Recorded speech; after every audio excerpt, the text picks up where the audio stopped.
क्या है PP carpet tile, या मैं बात करूं तो क्या है पीपी कार्पेट टाइल के एडवांटेजेस और क्या है disadvantages.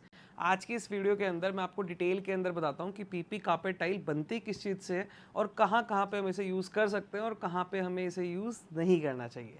Let's go. Hey guys, welcome back to Mahadev marble sanitary ware. What is PP carpet.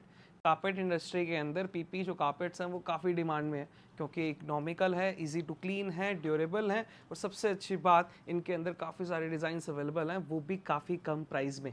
अगर मैं बात करूँ ये बनता किस मटेरियल से है तो ये बेसिकली पेट्रोलियम से निकलने वाले प्लास्टिक से बनता है, जिसे हम स्पिंसर फाइबर स्पिनिंग की हेल्प से एक यान में कन्वर्ट करते हैं। इस यान की बात करें तो काफ़ी हार्ड मटेरियल है, जिससे ये इसकी ड्यूरेबिलिटी कहीं ना कहीं बहुत ज़्यादा बढ़ जाती है। पेट्रोलियम से निकला हुआ प्लास्टिक, अगर मैं बात करूँ कॉस्टिंग की, तो इस यान की वो काफ़ी कम है। इसको बेसिकली लूप प्रोसेस से काफ़ी डेंस मटेरियल के अंदर बनाया जाता है। अगर मैं बात करूँ, दिखाने की कोशिश करूँ, तो ये आपके यान्स हैं जो काफ़ी डेंस मटेरियल के अंदर बने हुए हैं, काफ़ी अच्छी क्वालिटी में एक हार्ड यान के तौर पे पीपी कार्पेट टाइल को देखा जाता है। अगर मैं पर्टिकुलरली इसके एडवांटेजेस की बात करूं तो हमें कार्पेट टाइल में चाहिए क्या कि इजी टू क्लीन, आराम से क्लीन हो जाए, उसकी मेंटेनेंस काफ़ी आसान हो। सेकंड, अगर बात करूँ ड्यूरेबिलिटी की तो काफ़ी लंबे समय तक आपको फ्रेशनर सा कुछ नया सा फील दें। थर्ड, उसकी जो प्राइसिंग है वो कम से कम हो, जिससे आपका जो इंटीरियर का बजट है वो ना बिगड़े। तो ये सारी की सारी खूबियाँ आपको पीपी कार्पेट टाइल में मिलती हैं। फर्स्ट, ये ड्यूरेबल भी है, इजी टू क्लीन भी है, अगर बात करूँ तो इकोनॉमिकल भी है, और फोर्थ, अगर मैं थोड़ा सा इसे अपग्रेड की बात करूँ तो ये बैक्टीरिया फ्री भी है। अगर मैं इलेक्ट्रिक पॉइंट ऑफ व्यू से देखूँ तो ये स्टैटिक रेजिस्टेंस भी है। तो कहीं ना कहीं जो कार्पेट टाइल से हमारे ऑफिस के इंटीरियर लुक और मेंटेनेंस की रिक्वायरमेंट है वो आपके इस कार्पेट टाइल से कहीं ना कहीं पूरी हो जाती है। इसके कुछ डिसएडवांटेजेस भी हैं, जैसे कि अगर मैं बात करूं तो इसके अंदर सबसे बड़ा डिसएडवांटेज ये है कि आप इसको सनलाइट के डायरेक्टली कॉन्टैक्ट वाले पोर्शन में नहीं लगा सकते। जैसे कि अगर आपका इंटीरियर है वहाँ पे कोई ग्लास के साइड पे अगर आपको लगाना है तो ये आपका हीट सस्टेनेबिलिटी नहीं है इसकी, आपका ये फेड हो जाएगा। इसके जो डिज़ाइंस हैं, यहाँ अगर कोई एक पैटर्न बना हुआ है वो डिरश हो जाएंगे। तो अगर इसके डिसएडवांटेजेस की बात करूँ तो सबसे बड़ा डिसएडवांटेज इसका यही है कि आप इसको सनलाइट कॉन्टैक्ट वाले एरिया के अंदर नहीं लगा सकते।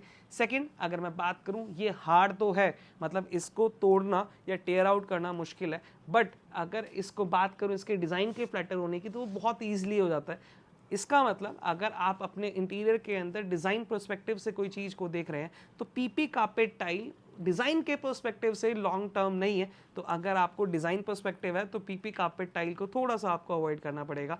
लास्ट, अगर मैं बात करूं तो ये स्टेन रेजिस्टेंस तो है, बट ये ऑयल रेजिस्टेंस इतनी अच्छी तरीके से फॉलो नहीं कर पाता, जिससे आपका जो ऑयल रेजिस्टेंस है, ऑयल ऑब्जॉर्प्शन है, इनके लूप्स में, इनके याम्स में कहीं ना कहीं फंस जाते हैं और जो स्टेन है वो बड़ी मुश्किल से वहाँ से निकलता है। तो अगर मैं बात करूँ इसके एडवांटेजेस की और डिसएडवांटेजेस में, तो एडवांटेजेस बहुत ज़्यादा है, डिसएडवांटेजेस बहुत कम है। सिंपल है, अगर आपको अपने फ्लोर पे लो बजट के अंदर एक नॉर्मल डिजाइनिंग में एक इंटरनल पार्ट में अगर आपको कार्पेट टाइल चाहिए तो PP carpet tile is the best option, क्योंकि ये 50 रुपये से लेकर 100 रुपये पर स्क्वायर फीट में काफ़ी अच्छी क्वालिटी के अंदर ही आ जाता है। अगर मैं सजेशन की बात करूं, अगर आप पीपी कार्पेट टाइल लेने के लिए जा रहे हैं तो कोशिश करिए कि जो मशीन गेज है उस कार्पेट का वो ज़्यादा हो, जैसे कि 1/24 या 1/22 के पीपी कार्पेट टाइल्स की जो क्वालिटी है वो काफ़ी अच्छी निकल के आती है। ये थी आज की वीडियो जहाँ पे हमने पीपी कार्पेट टाइल के बारे में डिटेल में जाना, उनके एडवांटेजेस और डिसएडवांटेजेस को थोड़ा डिटेल के अंदर देखा। तो इसी तरह की वीडियोस को देखते रहने के लिए चैनल को लाइक करें, शेयर करें, सब्सक्राइब करें, और अगर आपको भी कार्पेट टाइल अपने इंटीरियर के लिए चाहिए बेस्ट प्राइस में तो आप नीचे दिए गए नंबर पर कॉल कर सकते हैं। Thank you so much, bye bye.